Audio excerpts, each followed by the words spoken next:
as a result from a fraction and total amputation of antimatter. This restricted and limited form of matter we call reality. Removed from its antagonistic solidarity with antimatter, the substance of our reality no longer escapes from the second principle of thermodynamics, in other words, from involution and entropy.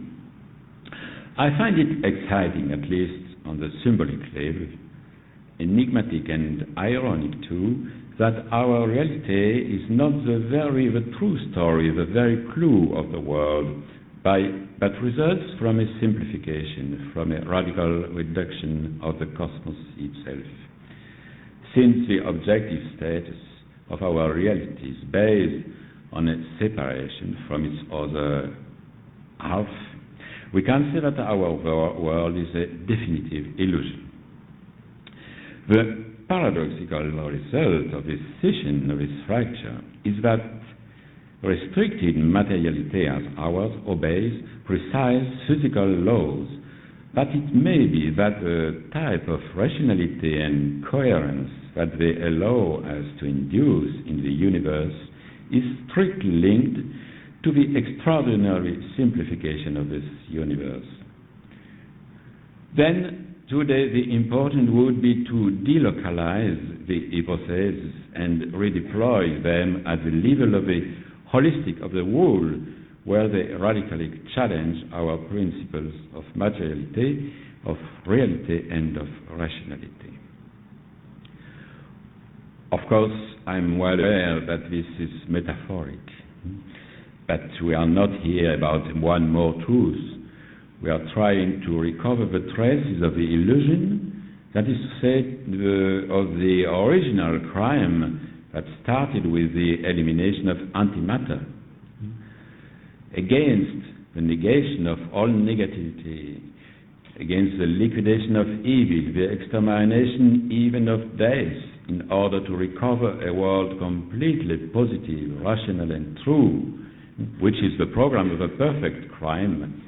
I'm trying to suggest a certain illusionism in the full dynamic sense of the word.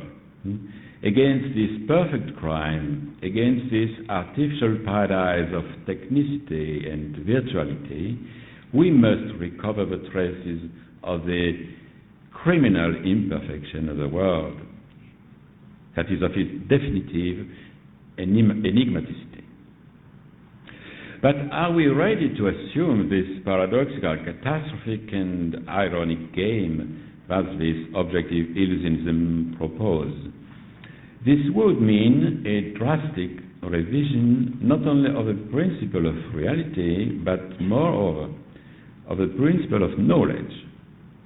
Knowledge, in fact, assumes a kind of distance, a dialectic between subject and object, and a dimension of representation, where the subject is supposed to rule over the game, since he constructs the frame of representation and projects it into a world in order to deal with it rationally.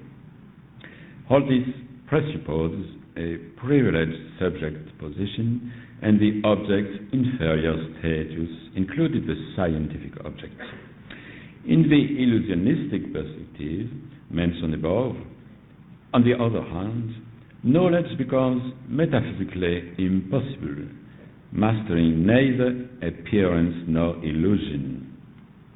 If this very equilibrium of principle and postulates is upset, knowledge is no longer possible in classical, rational, or logical terms. But this impossibility is not only metaphysical. Today, all the microsciences have reached the stage where the object no longer has a definite status. The object is no longer what it was. It vanishes and escapes in every domain. Elusive, evasive, it appears but in the form of ephemeral and aleatory traces on the screens of virtualization. In their extreme experimentation, the most advanced sciences can only verify the disappearance of the object, not its in existence, but it's playing with objectivity. From this illusionistic point of view, we have to do with a kind of revenge of the object, a type of play, strategy of dispersion. Virtualized even before disappearing, it seems to be a trickster, to trick all the protocols of a subject's experiment so that finally the subject loses his own position as subject. It's no longer possible in this sense to maintain the traditional dimension of the theory of knowledge. Basically, science constructs a scenario by presupposing the possibility of deciphering the world through the progress of analysis and techniques. And thanks to science, we actually discover the world in all its dimensions. We discover things, objects, atoms, particles, molecules, viruses, and so on.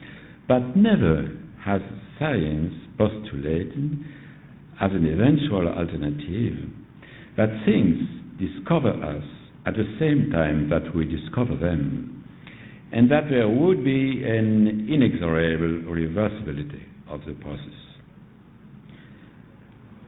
We have always thought that things were passively waiting to be discovered, like America by Columbus. But it's not the case. At the moment when the subject discovers this object, whether it's the virus or the Indians or whatever, the object makes a corresponding and reversible but never innocent discovery of the subject. It's a sort of revenge of a discovered object, maybe the invention of a subject by the invented object.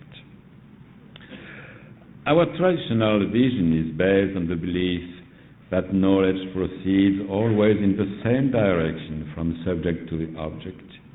Well, the direction begins to reverse itself and initiate everywhere processes of reversion, be it in anthropology, in science, in viral pathology, and so on. It's very exciting. It seems that we have torn the object from its opaque and inoffensive stillness, from its indifference, from the profound secret in which it was occulted. And today, under our eyes, the enigma on the world and of the objects wakes up, determined to struggle to keep its secrets. We must not believe that we can rule over the world by unveiling the secret of things. The duel engaged between the subject and object signifies the loss of a subject's hegemonic position. It makes of the object the very origin of a subject's disappearance. Obviously, this new dramaturgy is opposed to the classic theory of knowledge. Reality itself becomes problematic through its very conformism. Servile and obsequious, reality bends to every hypothesis and verifies them all, the negative and the positive. Indifferent to every truth, it doesn't care about the knowledge that we are storing about it from its observation and analysis.